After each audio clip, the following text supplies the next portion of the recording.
I have a very big fondness for a certain newspaper that comes out in our area.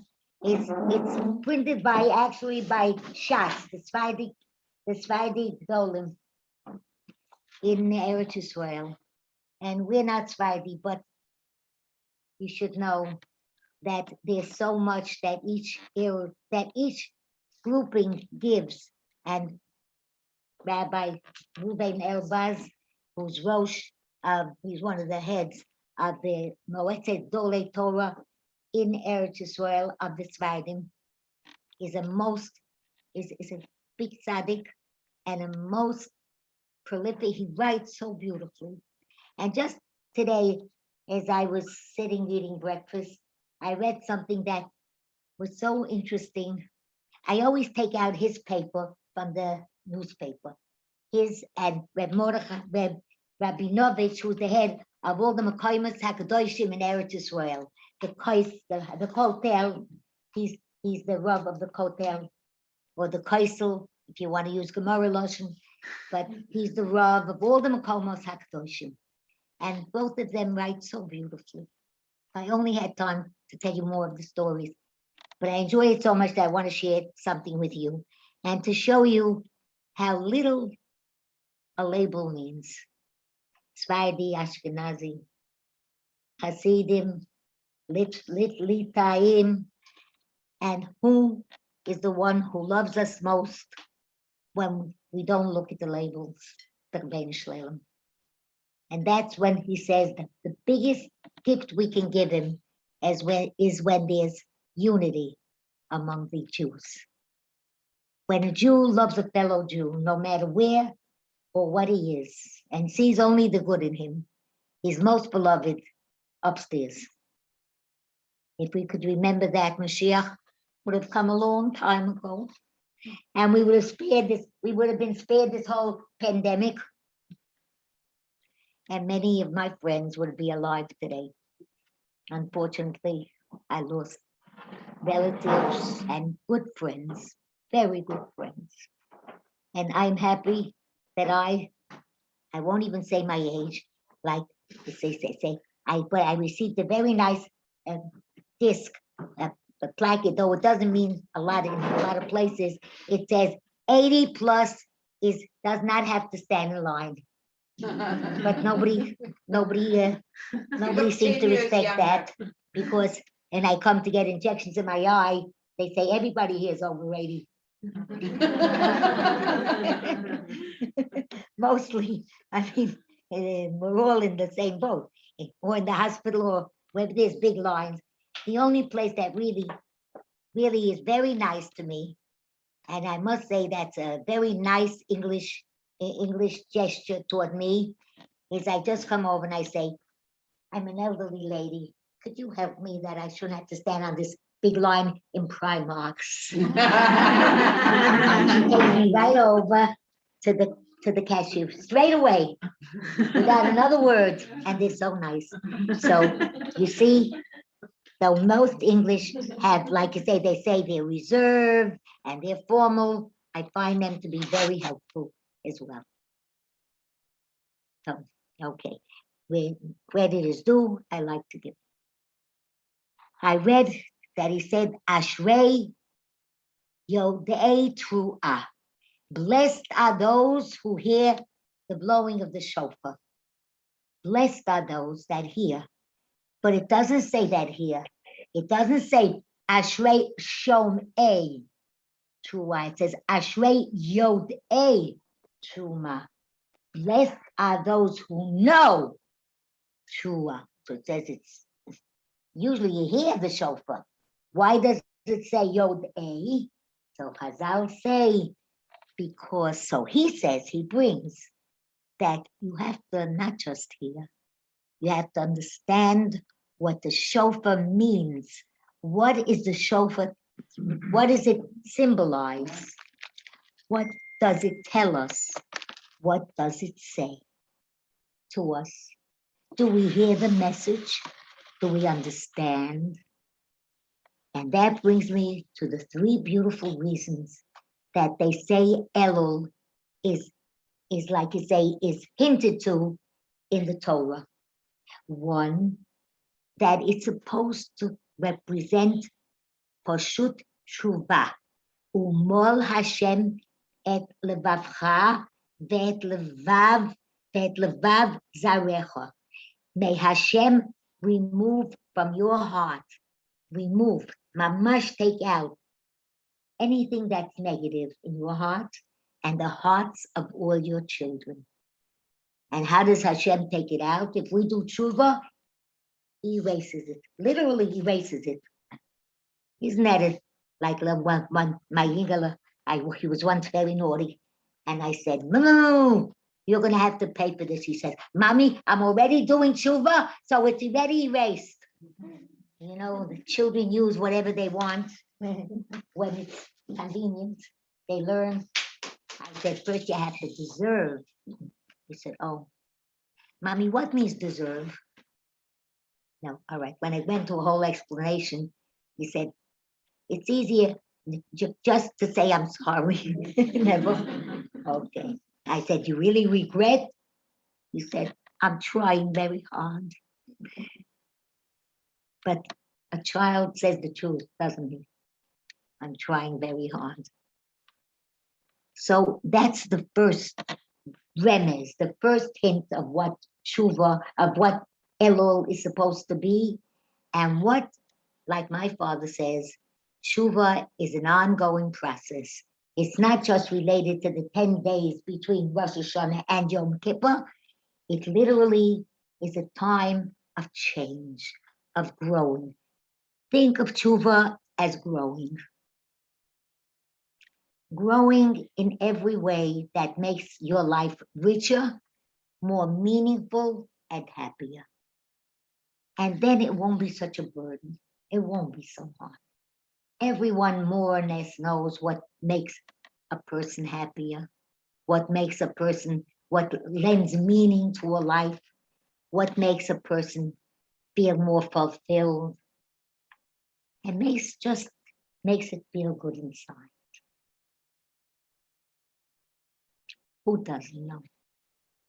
Sometimes we're ashamed to admit, but it never could be bad if it's good inside. Whatever's not a good inside, we pay for. A Yiddish neshama, a Jewish neshama feels right away what's good inside. So that's the first meaning. The second hint, it says that ani ledodi v'dodi li. I am for Hashem and Hashem is for me. And that is a remez for prayer. I talk to Hashem and Hashem hears me and he answers me. There is no prayer, good or bad, that goes unanswered. If it comes from your heart, Hashem always hears.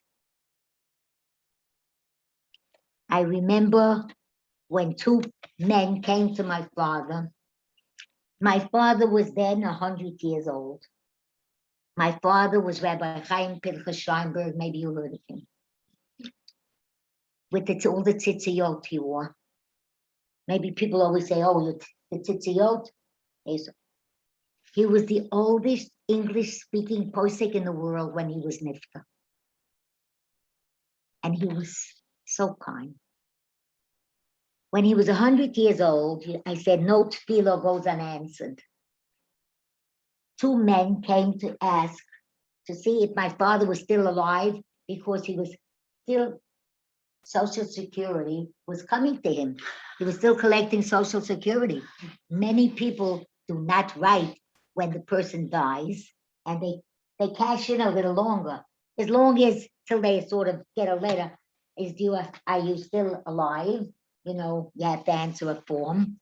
Till that form comes, they sort of don't admit that the person was nifta and keep collecting Social Security.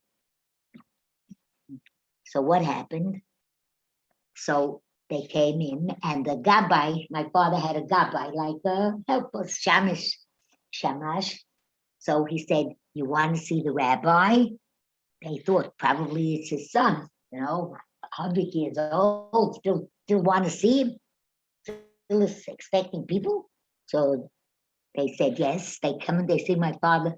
Look, if he didn't look 100, he looked close to 100. I think I look more like my father now probably than I ever looked before. No, so he was only 20 years older than me, 20 and a half. That's a beautiful story in itself, but if I'll start telling you my family history, I won't finish times, everything else. They only married my father and mother. My mother was 17 and my father 19 and a half.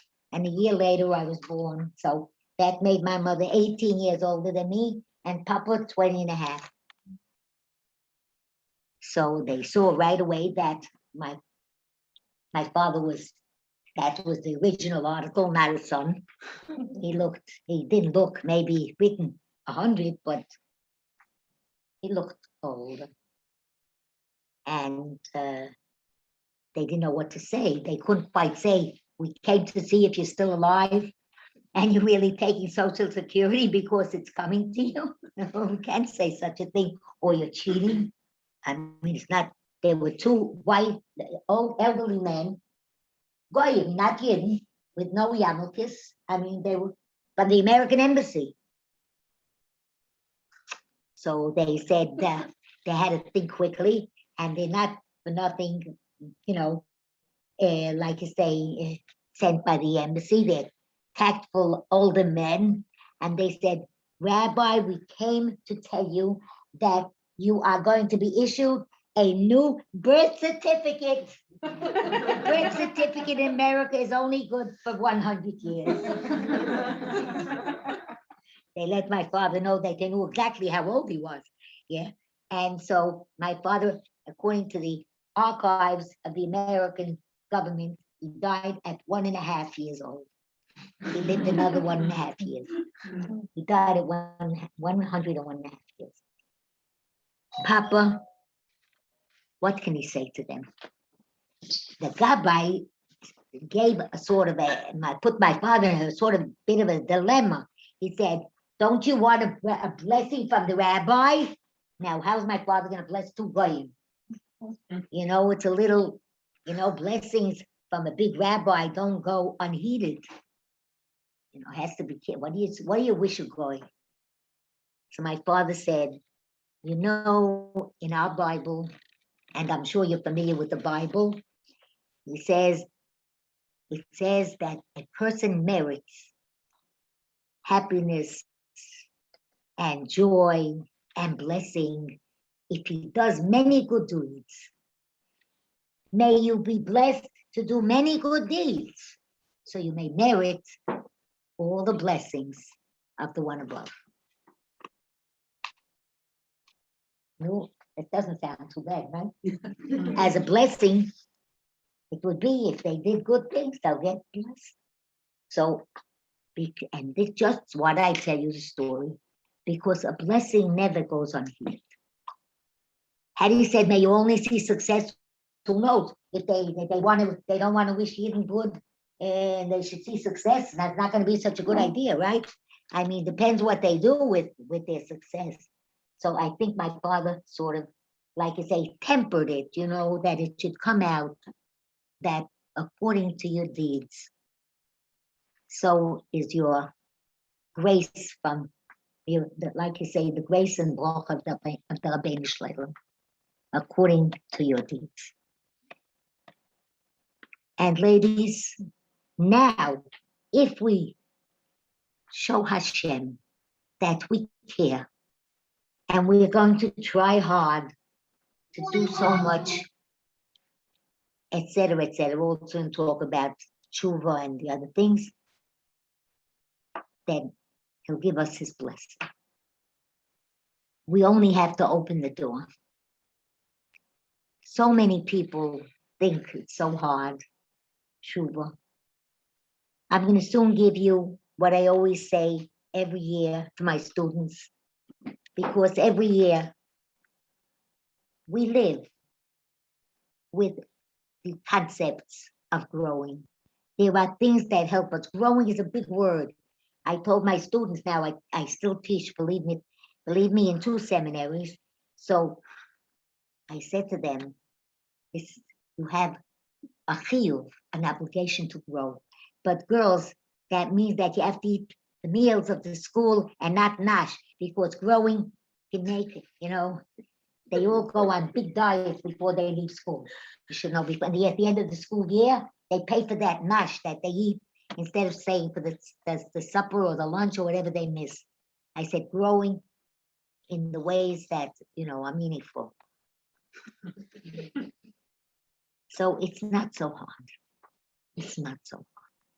Hashem says, if you'll only open for me, a hole as big as a needle, like a needle that goes through something, I'll help you. I'll help you so much that even chariots will be able to go through the area that will open up for you. Just open. So it says, why a needle? It says because a hole that a needle makes doesn't close. Unless you sew it, it doesn't close. It never closes. It waits for you to open it more. Other things, a hole, if you make a hole in the ground and at the beach, sooner or later water's going to come and fill up the hole. Holes we don't want, we fill up. This, holes don't stay holes, but a hole of a needle, unless you sew it, just stays. All right, so that's one remes. Then I said the second is tefillah. And the third is ish le'achiv aleph lamed umatonot le'evyonim, and gifts to all the poor, which means stokov chesed, to do in these days.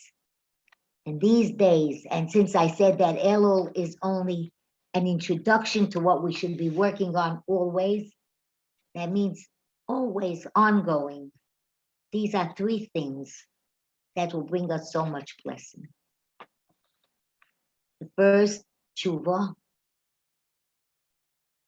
That means regret for what we did wrong, and a commitment to try and repair and do more. And two, tefillah, always to feel close to Hashem and to pray. Prayer is not always just asking. Prayer is also thanking, to thank Him for what we have. One of the yesodot of Yiddishkeit is hakoras hatov. We wake up every single morning with gratitude. I'll never forget when one of my ladies came to the group. I work with parents, and she says to me, Rebbetzen, I need a lot of chizuk. I said, what happened, Maidala? What happened?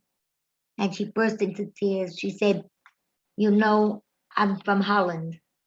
And this woman was so helpful. She was a tzadekes. She was a tzidkaniya, a tzidkanit. She helped me so much to find my roots. And she's only in her 50s. And she went to sleep and didn't get up. Rebbetzen, why? Why? She did so much good. The union of being grateful just to get up. Mode ani lefanecho, that Hashem brings us back on the Neshama. But I must share with you one very interesting story that I probably told you each time I'm here. But I'm very much for the Rebbeim being careful, the teachers in the Chadorim or in the lower grades, what they tell children, because you have to be careful. My little boy came home, he was 4 years old, and he says, the Rebbe said that every night a malach comes and takes away the neshama from everybody, and in the morning he brings it back. And that's why we say Modeh Ani. That's why it says Hashem is back to the neshama of each one. Yeah? Mommy, I don't think he's going to bring me back my neshama because today I did something naughty and I'm not going to go to sleep. I said, Yingala, did you feel sorry? Not so much. He was naughtier than me. So I gave him back just being naughty. But he was he wasn't a good boy. And he did something not nice. And I did something not so bad, but also not so nice. He was never, and I'm not going, and he wouldn't go to sleep. He said, because he's not going to bring me back my neshama, or he'll bring it to another house. He can make a mistake. He was little. He was 4. He said, how can Hashem remember to bring back all the neshamas? All of them. He can get mixed up. I said, Hashem doesn't get mixed up. He said, everybody gets mixed up, even the Rebbe. Oh, if we wouldn't worry so much about our children, wouldn't we enjoy them more? If we only knew that they all grew up to be special, we wouldn't mind so much along the way and worry so much. But he didn't want to go to sleep. I said, you felt sorry and you only gave him back what you felt you deserved. That's not so bad. Come, you'll kiss him a zuzah 3 times. He said, I'll kiss it 10 times, but I'm still not sure. No, I'm not going to sleep. Ladies, he cried, sitting on the couch. I sat with him. I said 2 prokim at the Tehillim. I told him Hashem is forgiving everything. He said, no. That's why I say the Rebbe, please, if you have any children that are rebellion or any contact, tell them there are certain things that children cannot process well.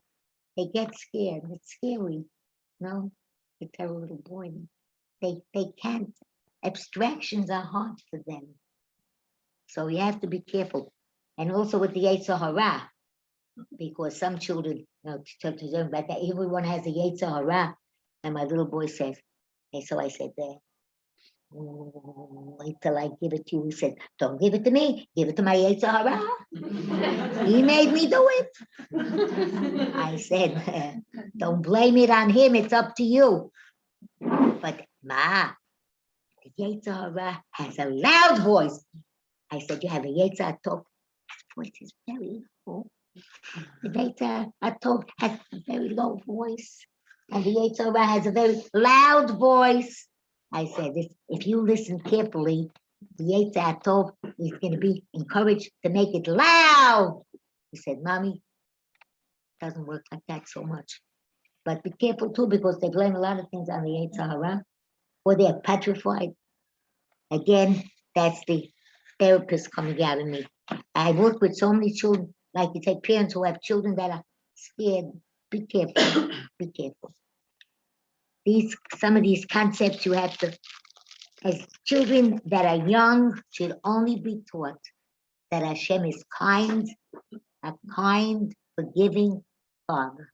It's only later that they can understand that we pay. We have a Yetzer Hara that is also, there's, like you say, many temptations. And only after 12, a girl and a boy 13 is responsible, really, for everything. Till then, the Yetzer Tov is, like you say, not as strong as it should be, and the Yetzer Hara is a lot stronger. Like he says, the voice of the Yetzer Hara is strong, and the Hatov is the weaker. As children grow, the Yetzer Tov gets much stronger. Yetzer Hara.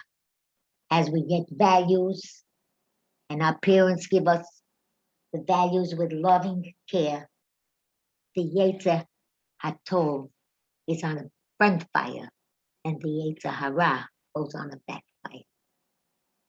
But it takes time. Takes time, like we say, maturity comes with years, yeah?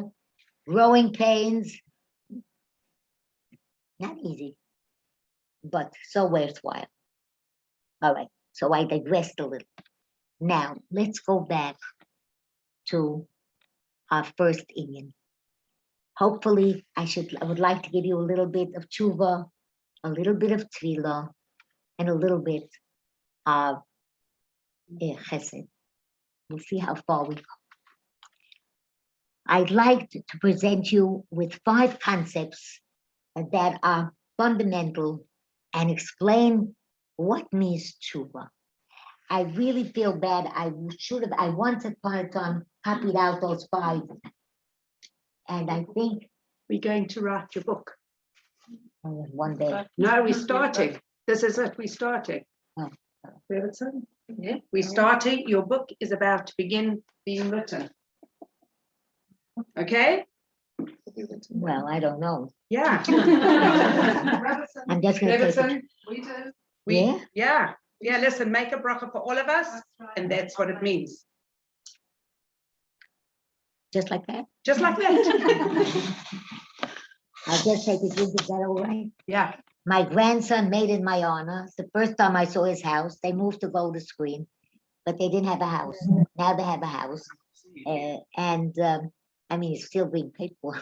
You know how these things go. But see, he made in my honor a barbecue. Ladies, I got very thirsty from the barbecue. We happy. That's why we get you to make a bracha for us. Baruch atah Adonai Eloheinu melech haolam shehakol niyeh b'dvaro. Amen.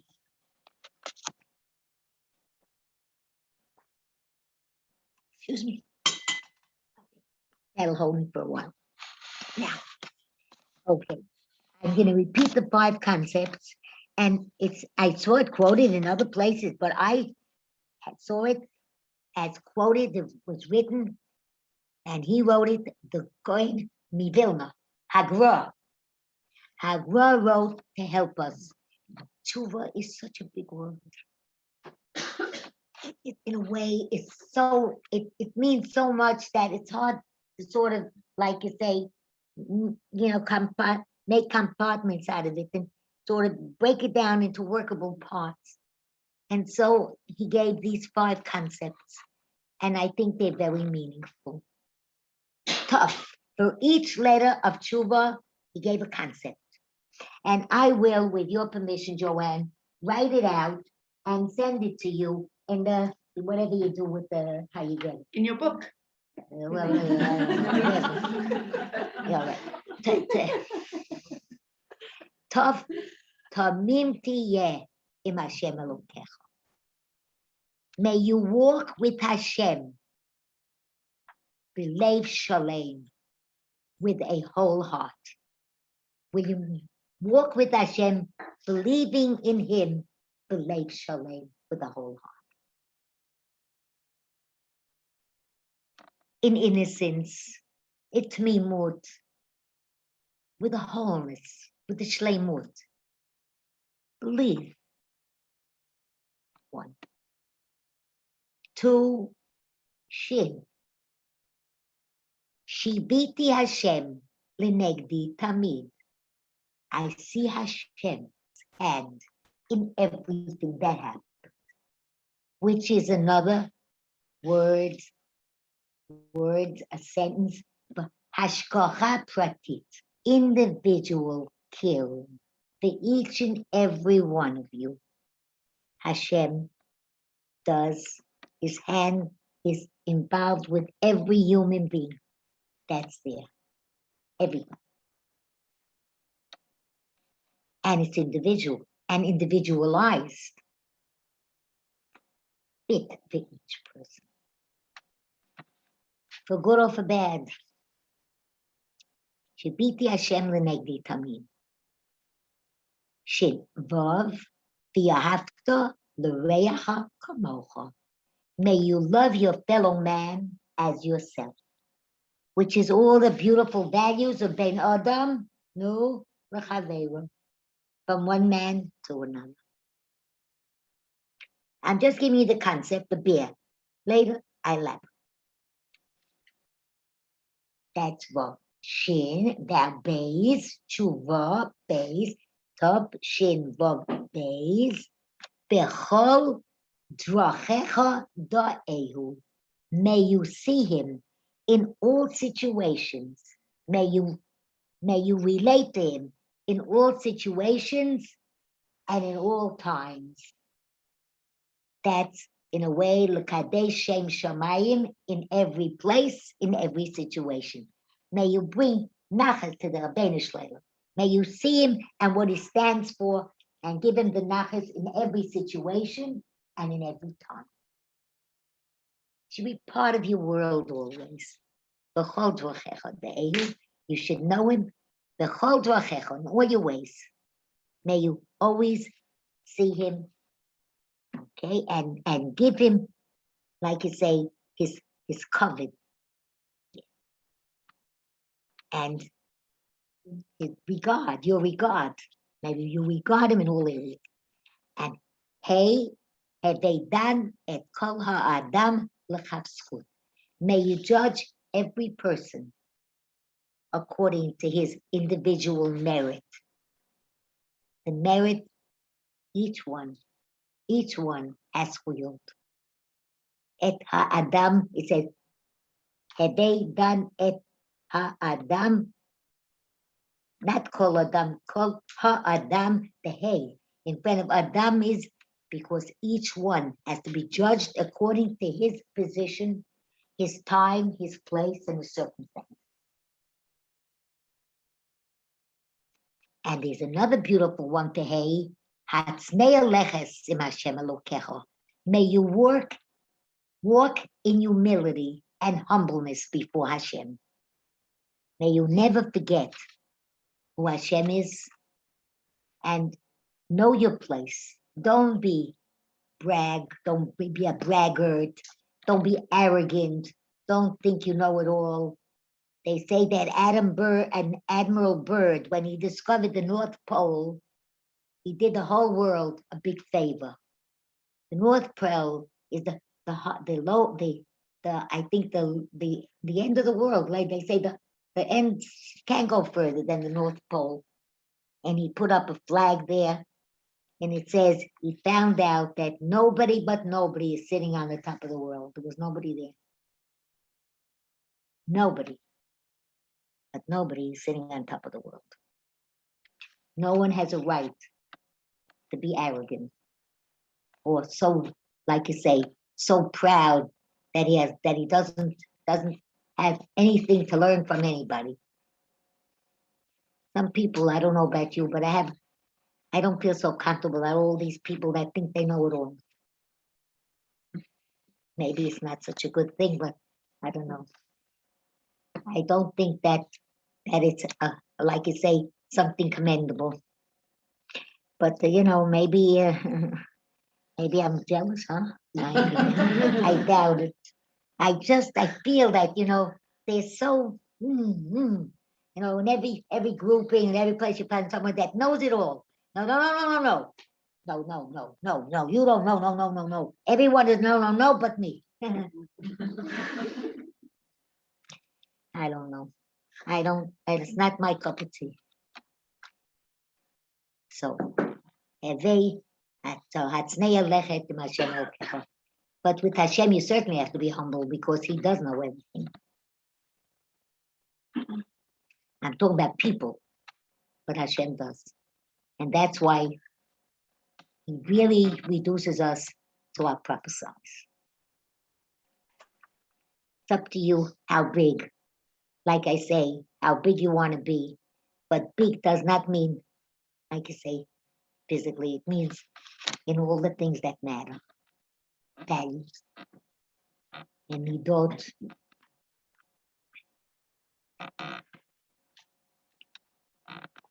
No.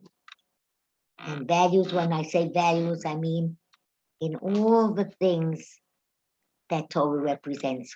Kindness first. Concern, devotion, consideration, gratitude, understanding. There's such beautiful values.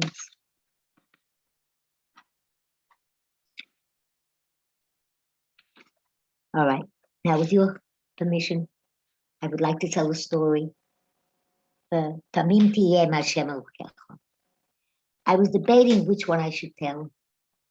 I know one that I love, but you all know it. That means to do b'chol halev, to do everything, every mitzvah, everything that you're commanded to do, but do it b'chol halev, wholeheartedly. Give it your best. I think you all know the story of my grandfather. By the way, my grandfather was the one who was the hero of All for the Boss. I think you read it. Many of the people have read it. All for the Boss. In Hebrew, it's Adon Ladon Akol. They translated into French and I think not German. French, English, Hebrew.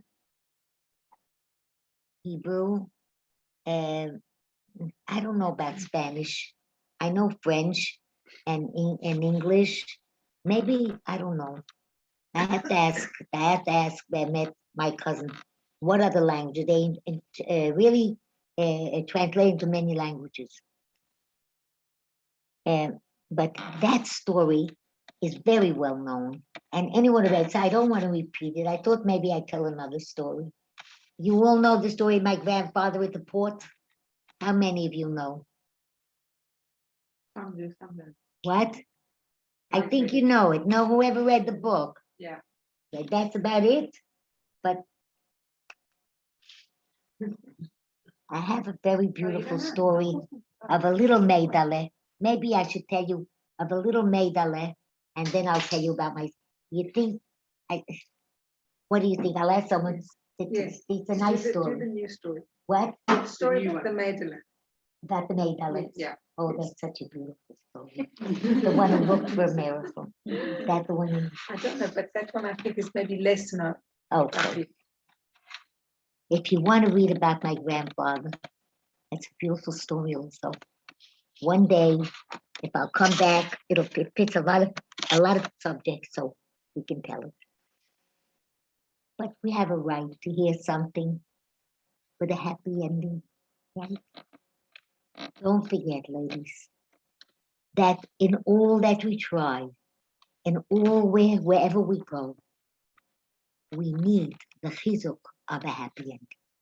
We need to feel that there are miracles. We need to feel that things are happy and happily, and that people can go and do, and that people get well. We've had a pandemic that has shown us that Hashem is still ruling the world, because every time we think we've conquered it or coming finished, boom, something else comes up. Now today's paper, my daughter-in-law told me that they're thinking again of going back to many more, like you say, restrictions here, like wearing the mask all the time, etc., etc. Don't read the news.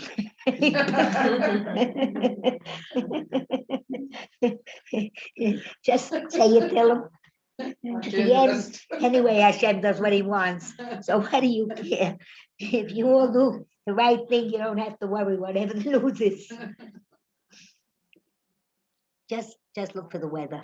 It's on the second page of the newspaper. That at least is more or less accurate. This lovely young lady here writes for the newspapers and the TV, but she's a nice one.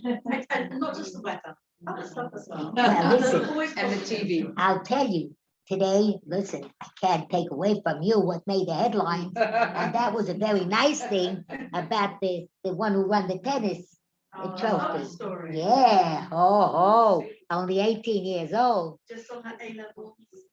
Parents very, very good, giving her academic encouragement and moral encouragement and values. And look what she's done. Yeah, but you see, her parents made sure that the values went alongside. Absolutely. And that's why she was so really acclaimed, because she had such a beautiful, like you say, personality, as well as, like you say, a skill. And very down to earth, very grounded. Well, her parents seem to have been hardworking people, and they told her also, they kept her, like you say, on the right path. Look, values always pay off. Even a gunner, even a thief respects an honest man.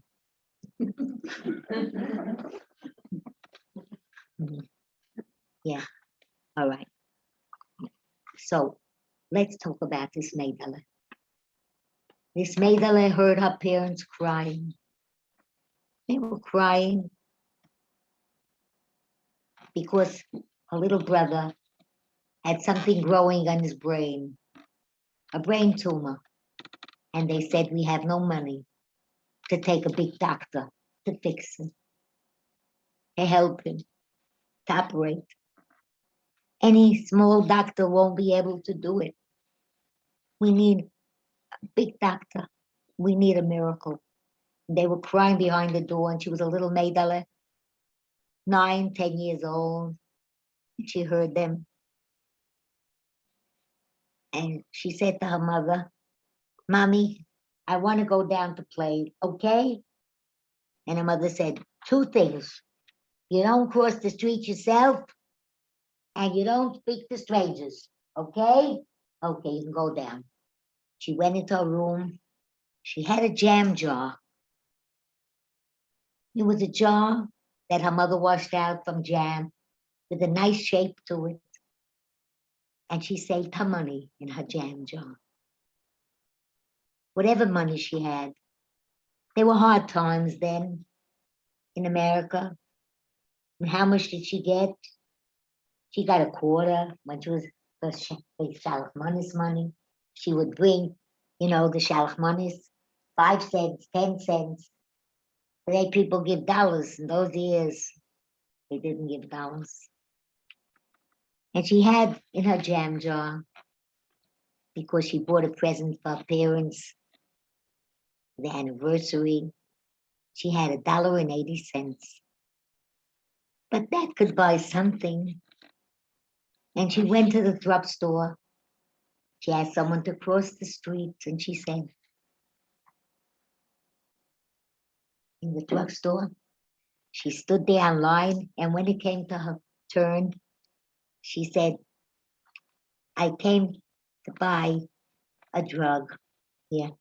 You see, I heard my parents talking that they need a miracle for my little brother. He's so cute and so nice and sweet, but he has something bad growing in his head, and he needs a medicine to take it away. It says that the drugstore, it says we can do things that no one can do. You have a sign that you make miracles with your drugs. I came to buy a miracle. He said, little girl, we don't sell miracles. We do. He said, but it says you sell drugs that make miracles, medicines. You don't buy a miracle like that. You buy something that makes it come. Please, I have money. See, here's my jam jar. I can give you all my money. Little girl, it's not that. You have to have a name to the medicine. You just can't come in and ask for a miracle. But you make miracles. You're supposed to know what drugs make miracles. I told you what's wrong. He had something growing in his head. Please think. I hid my jam jar under my dress, under my coat. Please help me. I don't want to come back and leave my jam jar in the closet, and my little brother will die. And, he says, then he says, when the brother comes over, he says, I'm the brother of the manager. Tell me slowly, what's wrong with your brother? He has something growing no good in his head. Please, you sell drugs, medicines that make miracles. It says, drugs make miracles. Please, medicine. He says, you want me to take me to your house? Oh, no, she said. My mommy says I'm not allowed to talk to any strangers and I don't know you. No, I can't go with anyone I don't know. He says, you have a phone number? I could call your parents. You see, he says, this is my brother. He owns the store. I am a doctor. I work and make operations that help children. If he has a sister like you, I'd like him to be well. Okay, you can give me the number? Well, he called and he operated.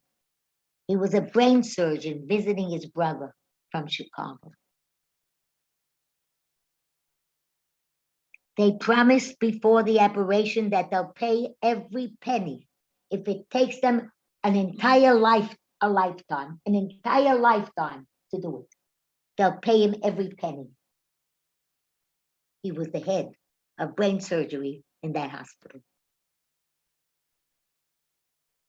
And they came to him after the operation, both in tears. You saved our son. Our life till we pay every penny if it takes all the years until we're both not here. Every penny will pay you.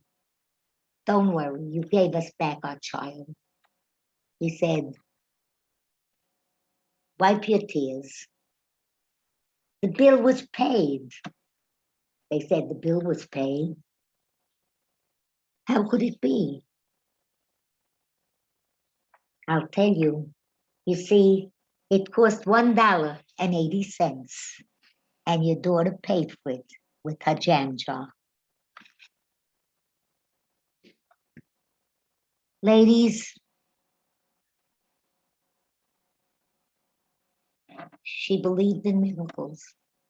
We're allowed to believe in miracles. We're allowed.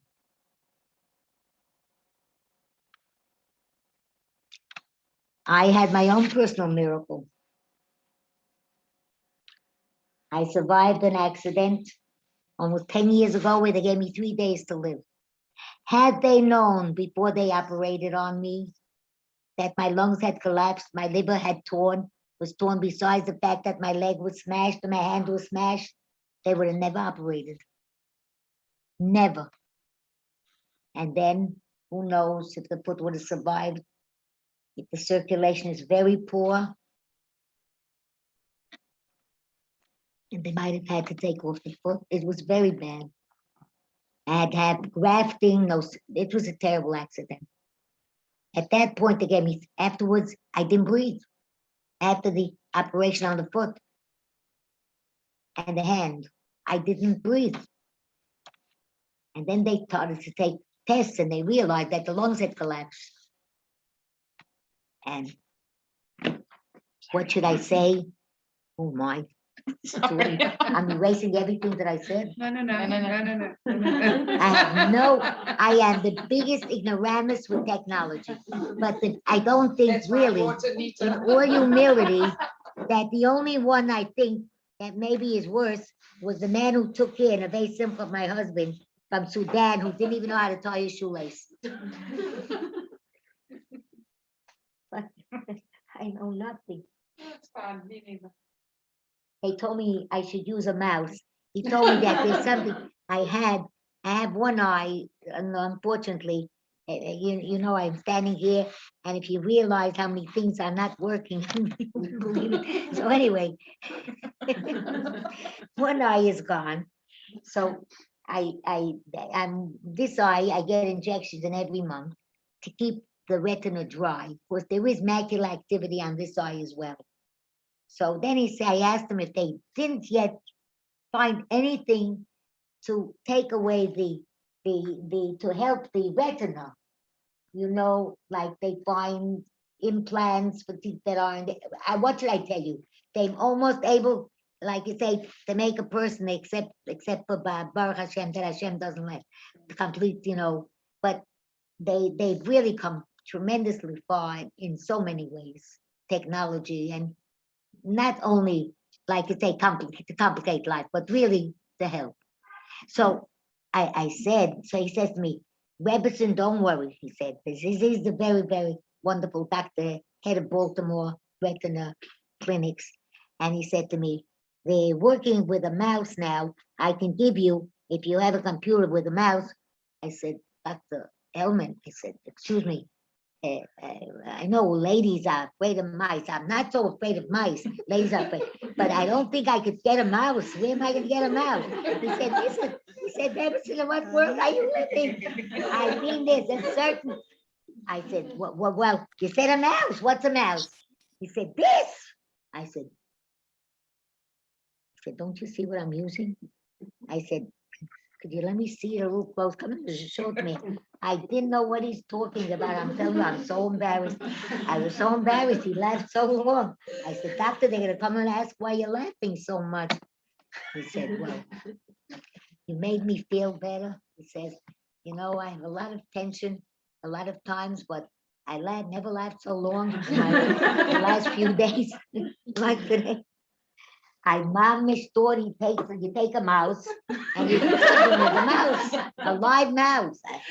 Listen, I'm not afraid of mice, but unfortunately couldn't afford our second apartment, and my parents wanted to live near her parents. So we had to take an apartment and it had mice. So we had a cat. We had to take a cat. We only had two bedrooms. So all of us stepped into one bedroom, and my parents slept in a little alcove, and we took in a border. But what at the border, now with a long beard, will see a mouse will run away. I mean, you give up the room. So we had to take a cat.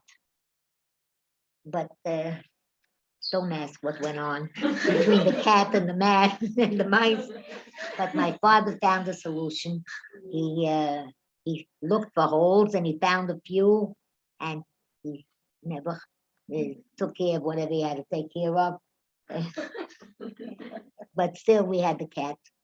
Anyway, Shane Hashem helped. My grandparents went to Israel, and we moved to another apartment, and there were no mice, and no border, and no cats. Okay.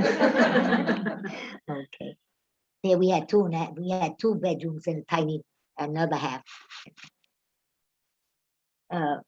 The Indian of miracles and the Indian of believing in Hashem b'chol halev. We don't depend on miracles, but we can believe in them. We don't depend on them. We do everything we can that we have to make whatever has to be done. But we can believe that Hashem can do more. And that means Tamim tiyem Hashem Elokecha. There's another beautiful story, and this has also to do with tefillah. So I'm going to use that also, because Elul is a time for tefillah. And Elul, and what it represents is for always. Just concentrated in this time. Please, if you knew the value of tefillah, no, like I said, no prayer is ever wasted. You may not get an answer yes, but the yes is waiting, and it comes in different forms. Like there's 70 ways, like you say, to sometimes regard a sugya in the Gemara, 20 ways to translate something in the Torah. Is 20, there's more 70 ways to see things too. Tefillah, there's a beautiful story in Radin that a terrible thing happened, and they said to the Chaim, how can he go unpaid? And Hashem says, Hashem sometimes waits. There are different cheshbonot, reckonings, before someone pays for an aveira. And maybe he did some kindness in his life, or he did some good things and Hashem pays him back. But everything is written down, and there are no mistakes. Accountants sometimes make mistakes, but Hashem never makes a mistake. And this is a story of maybe I love this story so because it happened in the mirror. I spent my first few years of life in the Mir, where my father was studying. In America, there were very few Gdolim, very few really known rabbis that you could ask advice from, that you could accept their advice as being, like you say, kimat, like you say, words from heaven. We just didn't have Gdolim. We had a few rabbis, a few yeshivas, a few shuls, everything a few. And certainly not, like you say, choshev. No, at all. The yeshivas were in Europe, the rabbanim were in Europe, all the Gedolei Torah were in Europe, centers, Europe, North Africa, Tunisia, Morocco, the Sephardic communities. But other than that, everything was like low grade. Anyway, so my grandfather sent my parents after their marriage to Europe. And then you went by boat, not by plane, ladies, by boat. And it cost a lot of money. And my Zedi paid for the tickets of Rabbi Victor Miller. Any of you read his books? Rabbi Victor Miller wrote many beautiful books. He was then a bacha and he had showed promise. My Zedi paid for his tickets. He paid for the ticket of Baruch Kaplan to go by boat to Europe. My parents, his son was the first couple that ever went to learn in Europe in yeshiva. All Europeans were coming to America. America was the golden land. Oh, it was a land of opportunity, but the gold was never found. It was buried deep, deep under. No one ever found it. What they found was a lot of opportunity to work, and they worked. But you had to work on Shabbos. That was the downfall of many years. They couldn't manage. It was very hard.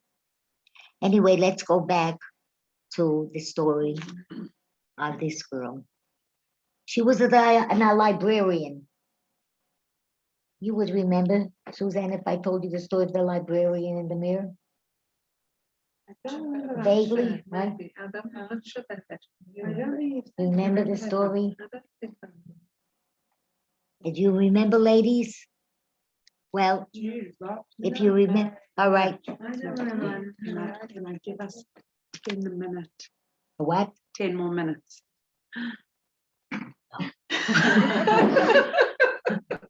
How could you do that? I haven't got my story. I have to tell a story for each one. Just one. Well, I'll make it fast. Okay, let's go. You believe in miracles? Let me see how far 10 minutes goes. What usually happens after the minutes grows. It's only just over an hour. You're doing well. Oh, I never. I have a problem that I came late. That's my No, fault. that wasn't. It's fine. It's good. All good. All right, I'll just take a drink. Yeah, I just made water before. You're good.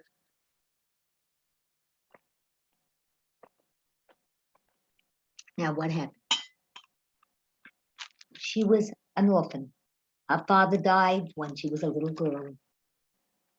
Her mother never married. She became a librarian. She went, took courses. She had to support her mother. And she became the town librarian, paid for by the government. It was Erev Rosh Hashanah, and no one came. Who takes out books? Mir was not primarily known for its intellectual. They didn't have a college or university. Mostly farmers, small tradesmen. It was a small city. The only great thing about the Mir was its yeshiva. No one came there, Rosh Hashanah, take out English books, even Hebrew books, even Jewish books. And she sat there and sat and sat. And what happened? And what happened? Wait, I'm in my chair. And what happened? That she put down her head. I think it's easier. put down her head. Yeah, I have to be with my face here. And put down her, I can move over, right, like this, okay. Put down, when I'm tired again, I'll sit down. And put down her head, and she started to cry, and she cried, and she cried. And she took a pen and a pencil, a pen and a paper, I'm sorry. And she started to write, La'aba sheli bashamayim, to my father in heaven. And she wrote on top, Baruch Hashem. She said, please, she said, tell me if I'm wrong. I'm already in my late 20s. My friends have married and have children, and I have nothing. No one offers for me. No, that's not true. Someone offered for me, the carpenter, the one who drives the wagon to and from the train, the fix-it man. You see, I have no money. Only what I work and earn, and I have to support my mother. I can't, chas v'shalom, ever. She sacrificed all her years to do everything for me, send me to school and give me an education. She must come along. It's a package deal, and no one's offering for me. I have a dream. I want to marry a Talmud Chacham. I want to marry someone who knows how to learn and learns. I'm an educated girl. I love books, especially my Sifrei Kodesh. Please tell me, help me to realize if I'm maybe, like you say, looking for a miracle. Answer me. The years are going, and soon no one will even ask me, even though these men that asked me, your devoted daughter, Shana Miriam. And she sealed it, and when she closed the library at 1 o'clock, she let the wind, she walked outside a little bit toward the outskirts of the mirror, and she let the wind carry the letter. A few days later, a yeshiva bacher, walking outside because he had a headache, he was learning a very hard sugya in Gemara, and he couldn't work it through. It was hard. And he thought that fresh air would help him. So he took a little walk outside the city limits. And he sees a white envelope in a bush. Maybe we'll have a mitzvah about Shavas Aveda. Someone's letter flew away by mistake, or the postman dropped it. And he comes in, he looks, and he says, La'aba sheli bashamayim, to my father in heaven. No address, no stamp, no nothing. It's queer. He opened it. He read the letter.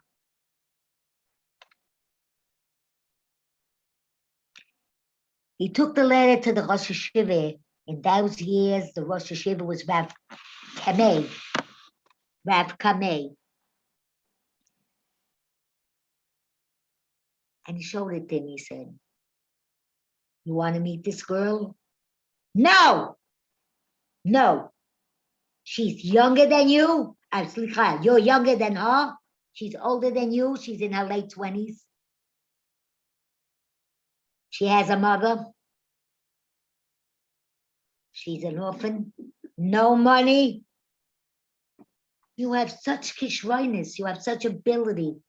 You can go so far. You need a girl with money, a home, support. You need. And she's older than you. She's also short. I don't know. I didn't think that was such a concern, but apparently in Europe it was. Short.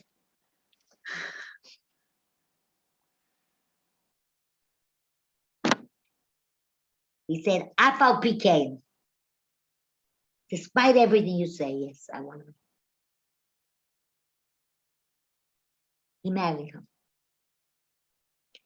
He became later the mashgiach in a yeshiva in Minsk, one of the biggest Torah centers in Europe, Minsk.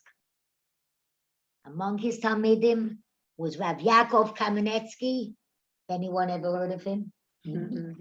Rav Bruderman, another great Rav in America, and Rav Avram Kalmanovich, who saved the whole Mary Yeshiva. Those were his talmidim.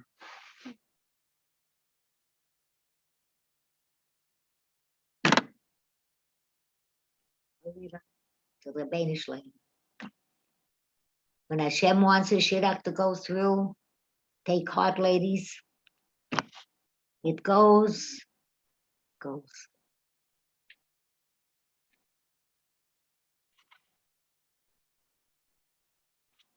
Now we go, Shibiti Hashem Lenegdi Tamid. You see Hashem in everyone, in everything. Hashem's Hashkochen. I have two beautiful stories, but time is limited, and I want to share with you one beautiful one, because it represents also another thing. It represents how, in a way, we should see, not just to see Hashem in His hand in everything, as represented by the story I'll tell you. There was in the 5 towns a shul. You know, the 5 towns in America, there's 5 towns. They have Cedarhurst, Lawrence, Woodmere, what else? I don't know. Yes, they have, anyway, among those, the 5 towns, it's known, Far Rockaway and all right, that area. There was a shul, and there was a very aristocratic man that came. He was already an elderly man, an older man, I'd say in his probably in his 60s. And he used to come, and every time there was Pinchas Koyanim, he would walk out of the shul. Walk out. You heard the story? No. He would walk out of the shul. Now, many people, when it's Birchas Koyanim, they come back to the shul to hear. It's a very choshev thing, Birchas Koyanim. Here in Eretz Yisrael, we have it every week, but out of the country, we have it Yom Tovim, only special times. He would walk out. And he always wondered why. Who walks out? Since he was a prominent, shul member, he always wondered why he walked out. And one day he decided he found a way that would give him an answer. He said, I want to invite you for a Shabbos meal, and this, let's say there was a Birchas Kohanim that Shabbos, for you and your wife. Would you be so kind as to come to the Rav office and tells him before? He said, it would be my honor. It would be a covet for me. And so the Rav said, that Shabbos, that Friday, that Shabbos, he certainly won't walk out, right? Because I'm going to take him home. So he'll wait for me. So he won't walk out. But he did. And he sent the message that he's waiting outside the shul for the Rav. They went home to the Rav's house. And the Rav didn't take long to ask him, why? He said, I'll tell you why. I don't like to open the faucet. Its memories are very hard for me. But I will tell you why. I am a Holocaust survivor. I was taken with 800 other men and stuck into one big barracks in one of the main camps, one of the main work camps, not death camps, work camps. We were all able-bodied men, able to work. They pushed us like cattle in one room. We lay on mattresses, and they gave us covers and sheets and pillows. We have linen, whatever they called linen. And we slept like sardines. We had among us a Rav. He was a rabbi. And he gave us much chizuk. He would tell us stories of Shabbos, about Shabbos. He would tell us stories from the Medrash, from the Sedra. He would give us a feeling that God was there for us. He made us feel better. We loved him. Maybe not as much as he loved us, but we loved him. It was before Pesach, and he said that we can have Pesach, don't worry. I have in my jacket, in my lining of my jacket, my sweater, I have parts of the Haggadah. We'll say it.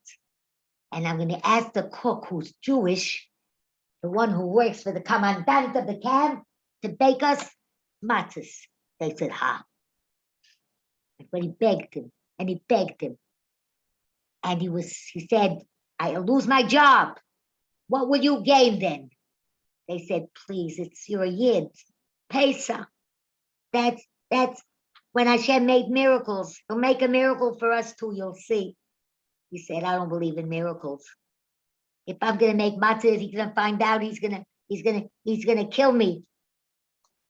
Or if you don't want to kill me, I can't. Finally agreed to 2 matzahs that maybe he'll get away with. But he said, what you can do with 2 matzahs and 800 people? He said, even a crumb. Take the matzahs, and they sang. It was Pesach night. Everyone got a little spoon, a little spoonful. There were spoons, each one, a little spoonful of crumbs. And all of a sudden there was a big bang on the door, and the assistant to the commandant came in and said, what's going on here? I hear singing. You're supposed to be sleeping. You have to have strength for work tomorrow. They said, what do you care? It's our time. It's the evening. We worked all day. They said, so what? The night is for sleeping. This is not a hotel. You're here to work. He said, we're not taking away. We're going to work tomorrow. It's our time off. I want to know who instigated this whole thing, who made this whole party. He said, not a party, it's a holiday. Who celebrates holidays in a work camp? I want to know, or all 800 of you will be shot, one after another. We have plenty of room to bury. We'll bury you also. We have plenty of, like I say, it doesn't take long for your fellow workers to dig a hole and we'll push you all in dead. Who instigated it? No one wanted to say. And then the rabbi said, I did. I just reminded them that it was a holiday and we're entitled to sing. That's all we did. He said, so you'll be shot tomorrow. There's no singing, no celebrating, no holidays, nothing here. Work, that's what you're here for. Well,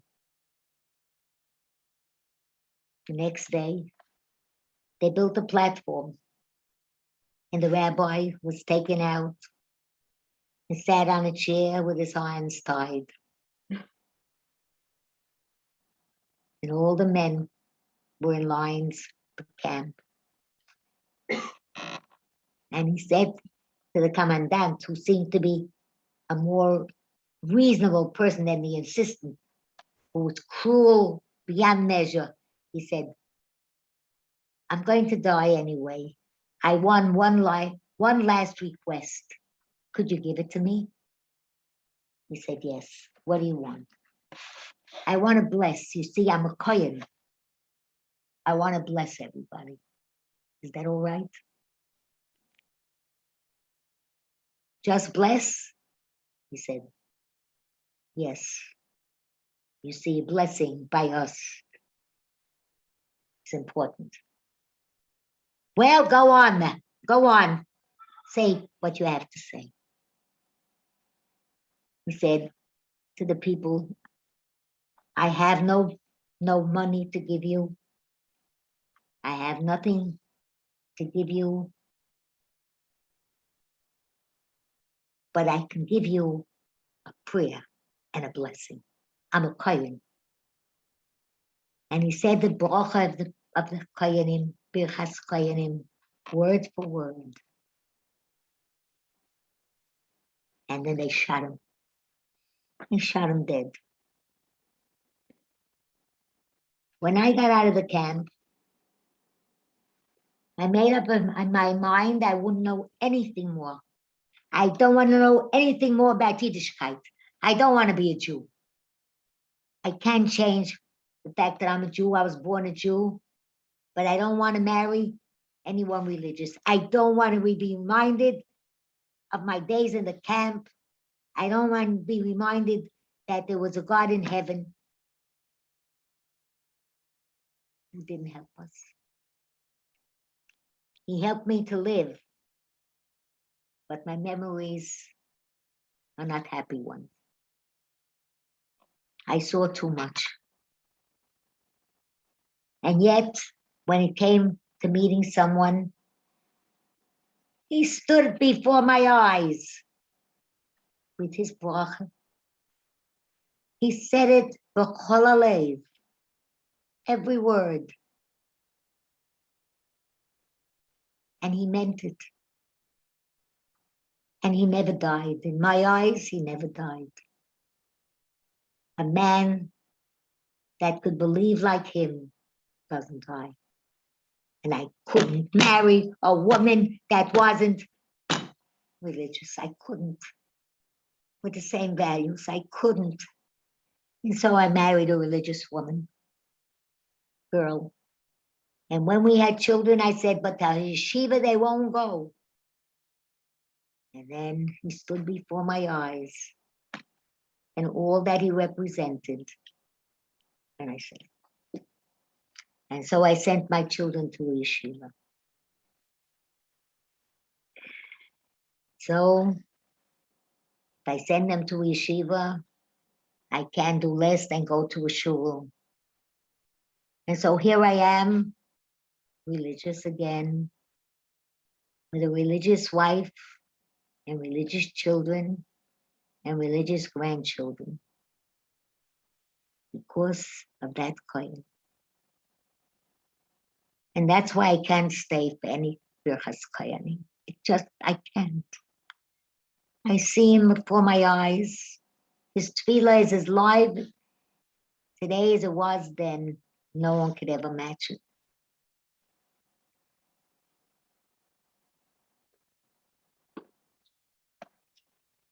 And yet, I want you to know, you can't, you see what one tefillah and one bracha can do, ladies. I want you to know that if we could see Hashem, Jibiti Hashem Lenegdi Tamid, if we could see him always in that sense, that his brachas will always be there for us, that he'll give his life for us, his devotion, his kindness, his thoughtfulness, his honesty, talking up, his courage.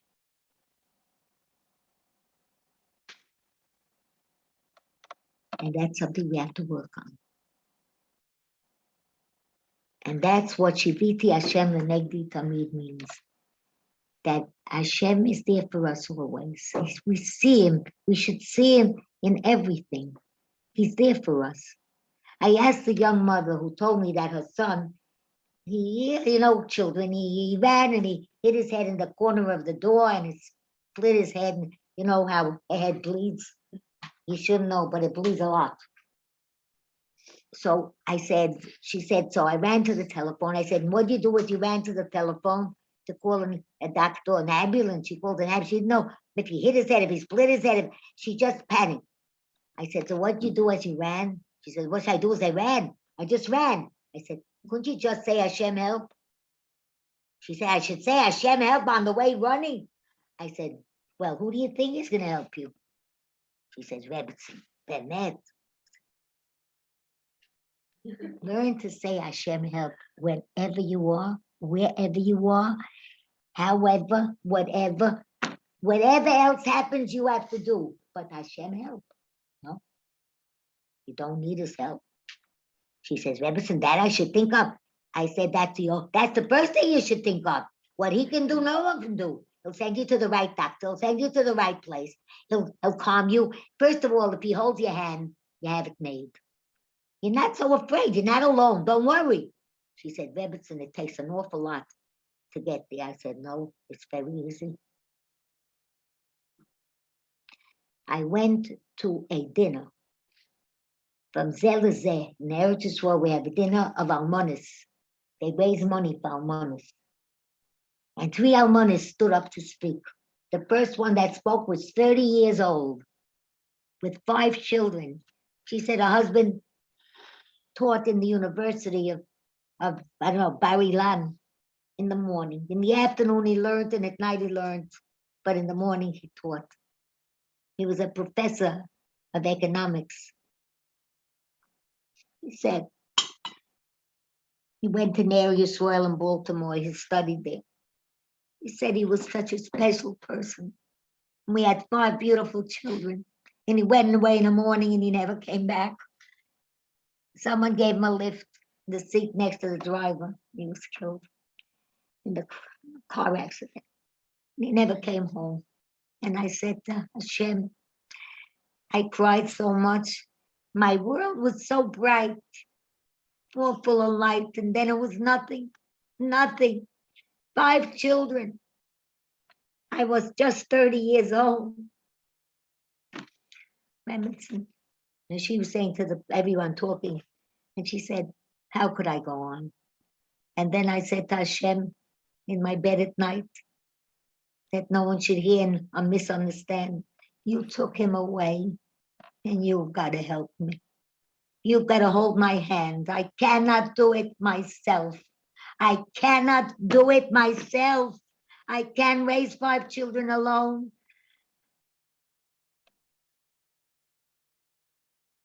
And from that day on, she said to us, I held his hand. I didn't wait for him to hold mine. I held his and I didn't let go. And I'm telling you, ladies, she said at the dinner, I felt his help every single day. And every single night I cried in my pillow. But I felt he heard me. And he wiped my tears. It's only 3 years since the accident, she said. And I don't walk alone. I walk with God's help, with his hand holding mine. Shiviti Hashem Lenegdi Tamid. It's so easy, ladies. Because he doesn't even ask. If you had nothing, he asks nothing of you. If you ask him, you turn to him, he's there.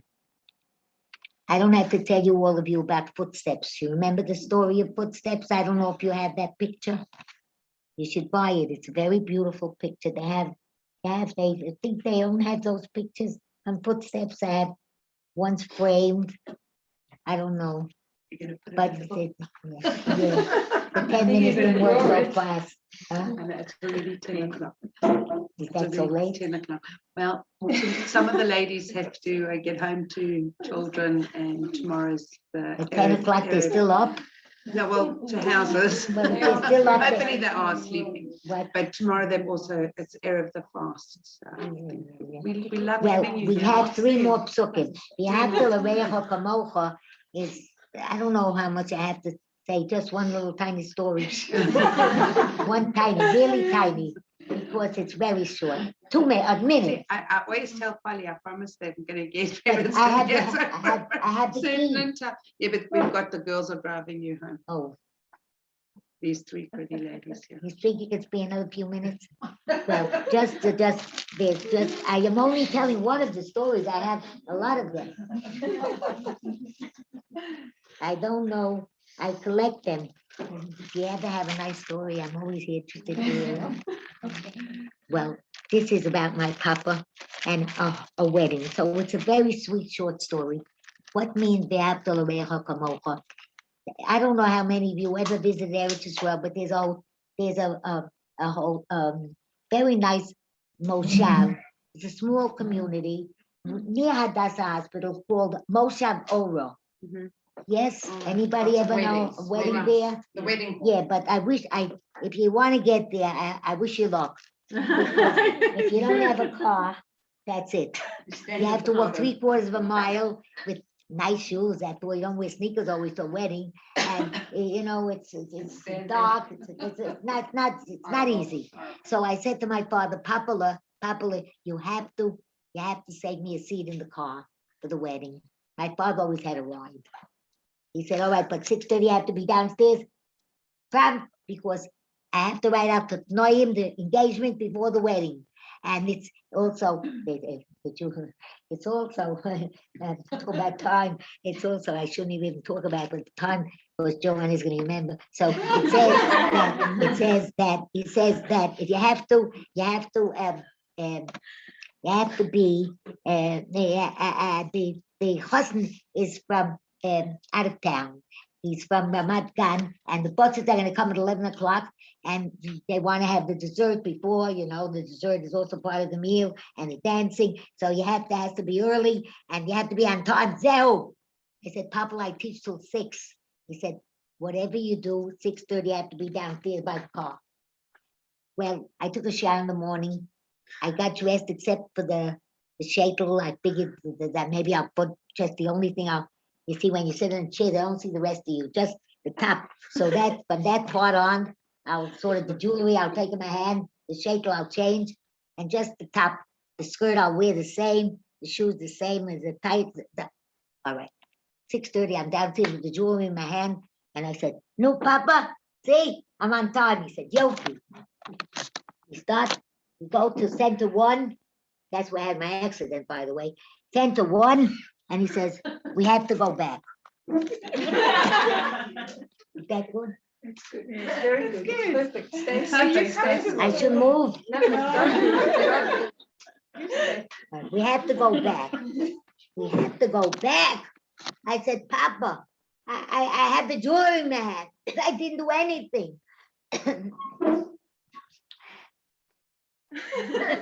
Lady, I might fall asleep. Yeah.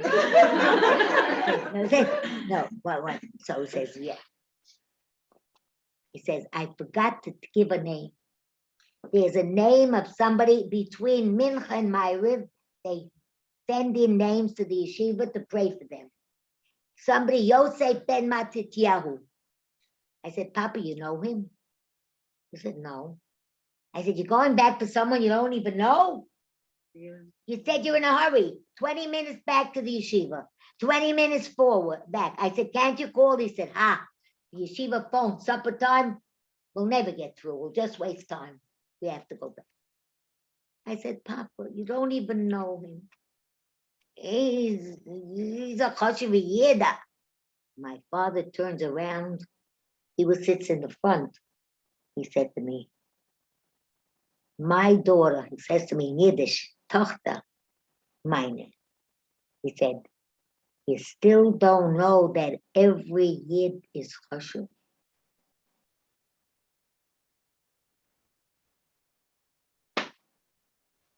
How do we know who's chashuv? Every Yid is chashuv. And we went back. I was so ashamed. I was in my 70s. But, well, if I tell you, it doesn't matter. Everyone knows when I was born, more or less, because it doesn't matter. It was a long time ago.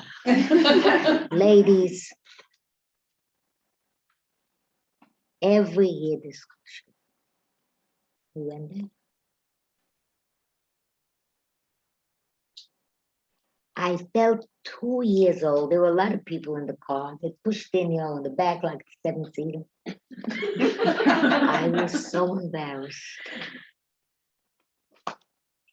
Look, even as, like you say, in the 70s, I shouldn't know. I said, is it chashuv? Look.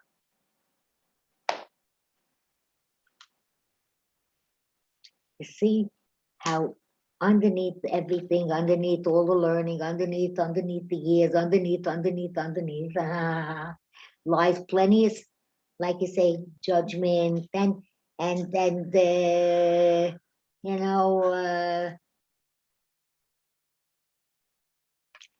how much snobbery, I won't say snobbery, but there's judgment, there's weighing.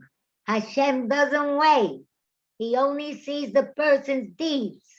Lefi ein adam nidon elo lefi ma'asav. A person is judged only by what he does, not how he looks, and not how much money he has, and not how much yichus he has, and even not how much kishvoinus he has, talents, because Hashem gave it. All he sees is what he does with what he has. And that's v'ahavta l'reacha kamocha. We don't know. We don't have to be patronizing if we know more. How do you know who knows more? My grandmother went to work at 8 years old so that they shouldn't close the grocery store. Her father sat and learned in a corner, and her mother sold, and all 5 daughters went to work to pay the bills of the poor people in the city. Whoever came to the store, many of them took on credit, and many of them never paid or died before they even paid up the bills. And when the children grew older, and they said, why do we have to keep the store open? Let's close the store. Then we can have the money that we earn for ourselves to live. We can't always pay the bills of the store. Then what do we live on? And my Zaydish, my great-grandfather Reb Shalom said, and what will all the poor people do? They won't even have a store that they could buy food from. They don't buy fancy food. They buy bread and cheese and they smear thin. Because like one little boy asked, it was my Polly who taught me what means chesed. She went into a store and the little girl was crying and ran out of the store. And she asked, this is a Sheva Brochus that my Polly made for one of the children. I was sitting next to the grocery lady, I don't know, in Stamford Hill. And I said, she said, I want to tell you a story about your Polly. The other day, it was this in the store, and this little girl came in. They fell on hard times. The father lost a job, and they had a big family. So she said, the little girl came in and said that she wants bread, 2 breads, and a cheese that you smear cheese, and she wanted a special for baking, like vanilla or a flavor, a flavoring, and she didn't have it. She only had a more expensive kind. So she said to the little girl, take this, it's all right. She said, my mommy said, no, I'm not allowed to take anything except what's on the list because we don't have so much money now. She said, it's all right, you can pay me out. And she ran out crying. She was so ashamed. So my Polly asked, Polly was there, and she said, what is the bill here? What is it? She said,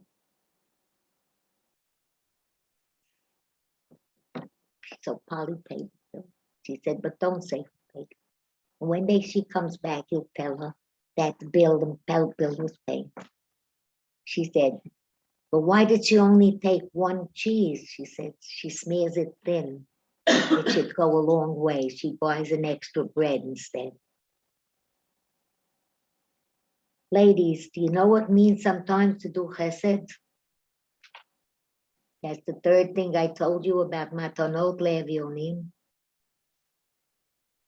You know what it means sometimes to send some gift, some money, or just even a meal, or sometimes you bake cookies, or sometimes you make an extra soup. You should make soup and you send 2 containers to a neighbor, and you always have something tactful to say.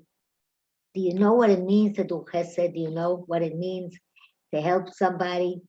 Just even, like you say, with packages. I used to visit my daughter before the pandemic. Now already, I still didn't go back yet.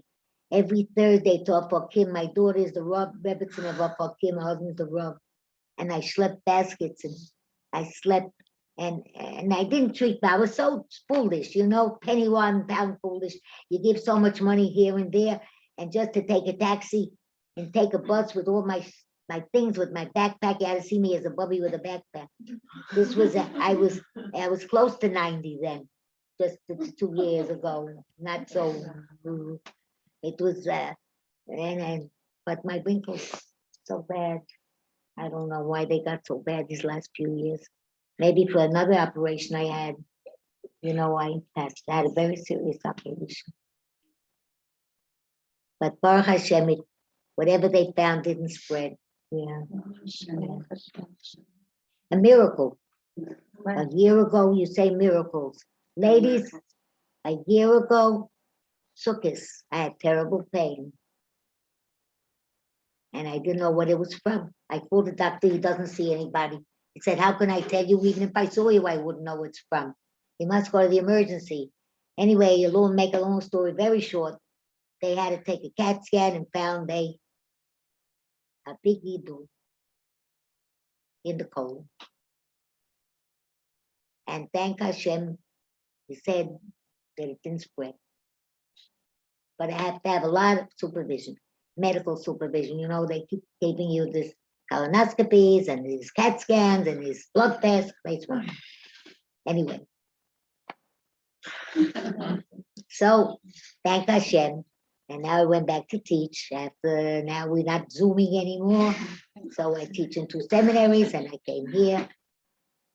We're very lucky. And we're very blessed. I don't know about you, but I'm very blessed that I'm here. I'm very grateful that I was able to make the trip. And so are we. And so are we. So the other 2 things I sort of covered, maybe the other 2 things a bit. I did not to judge. Have they done Kol Adam L'Chafzut? And the only one I didn't was B'chol Dvachecha Do'ehu. You should always know, in every way, to be Mekadesh Shem Shamayim. And that I think I told you. You all remember. You remember the story of the El Al lady in the airplane? I think you remember it.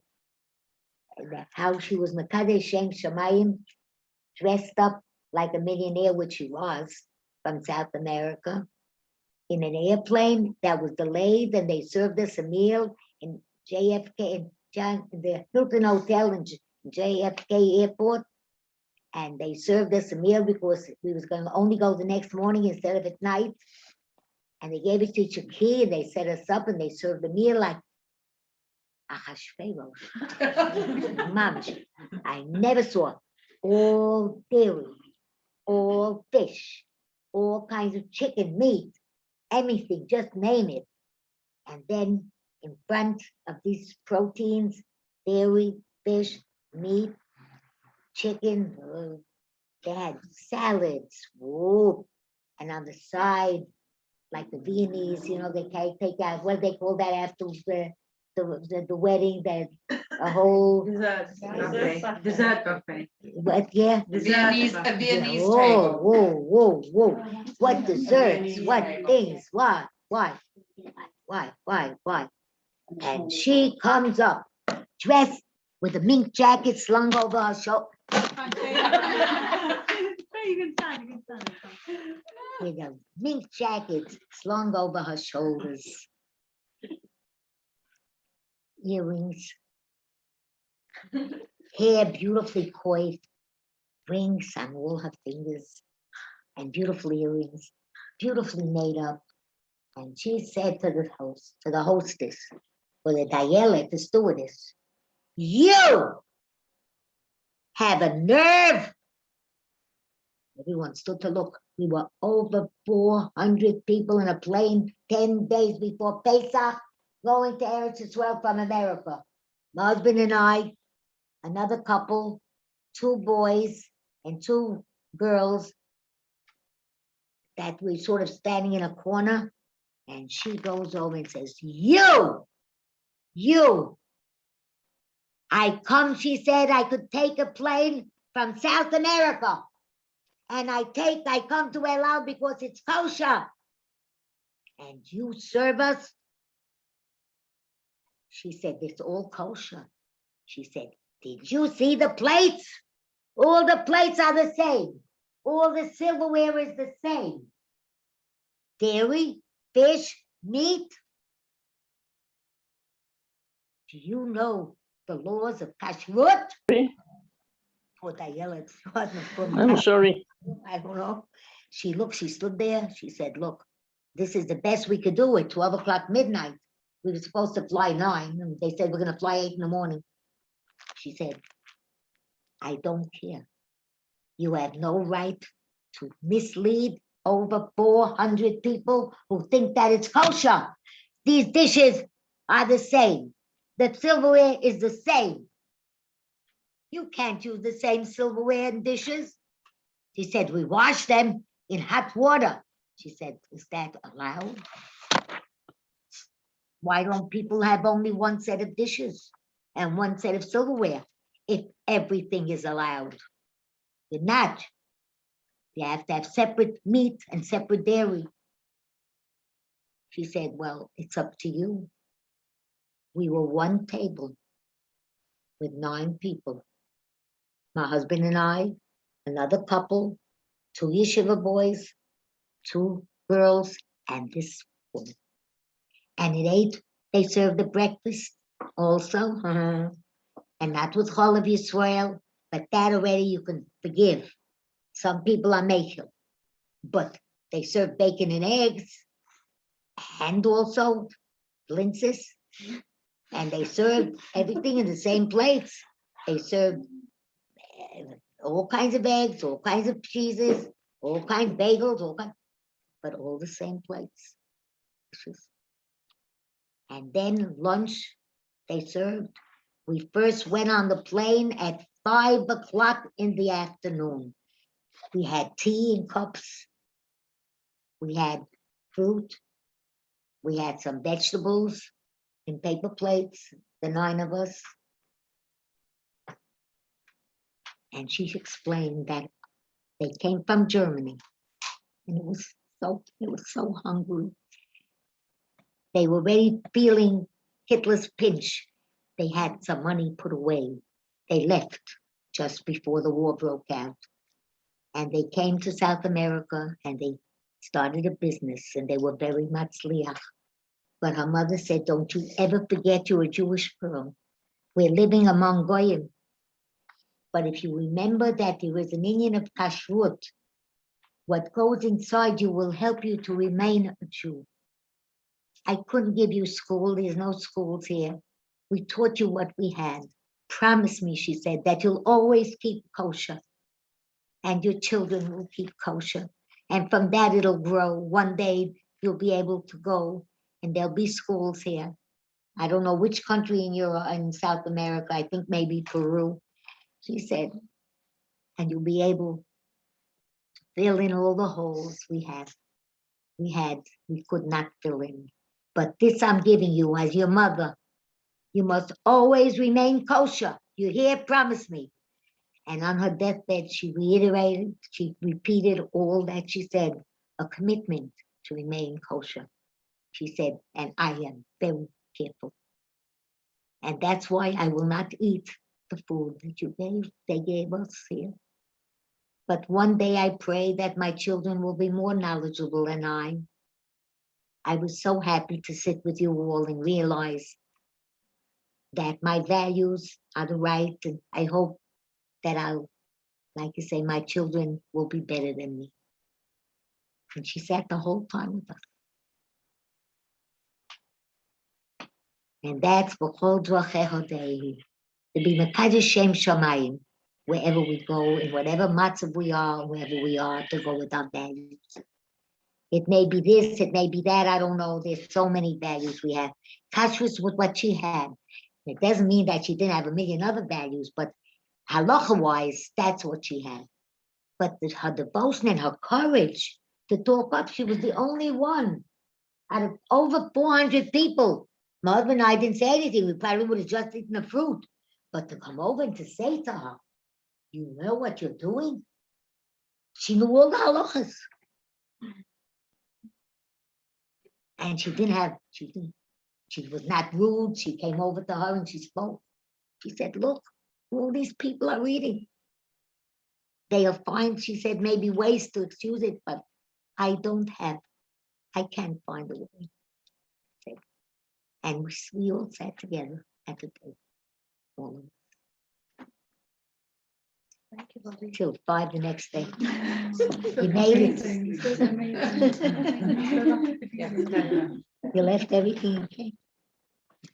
My granddaughter. Everyone's watching you. You see the whole family.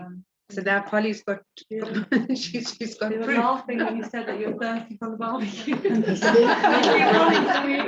So, I didn't recognize her with the shirt. And there you go. Beautiful young They girl look so you've got you. Yeah. So I'm Aren't going to, they're as beautiful inside as they are outside. they are, and if they come from your family, then that's what it is. No, there's a lot of gorgeous families here. Like my father said, everybody is chashuv. Who Every knows single how one. chashuv? All my ladies are here. Why? Each one has And stories on to here, and tell. on here, and on Oh, here. now, where am I? You've only got, yeah. Oh, my, oh, my, oh, my, oh, my. I'm gonna just Ladies, say, you cannot imagine how much chashivos we have here. Not because you came here, but because every one of you has a story to tell. I work now with a psychologist who uses what we call the narrative approach, narrative psychology. And what is the gist of it? That everyone has a beautiful story to tell. You just have to hear it. And half the back is one of them. And you understand where they came from and you know how to help. thank you, thank you, thank you, thank you. And our blessing, thank you everybody for being there. Thank you everyone for being here. I hope that I Thank you didn't. to the wonderful Stone family for having us. And Bobby. Thank you and the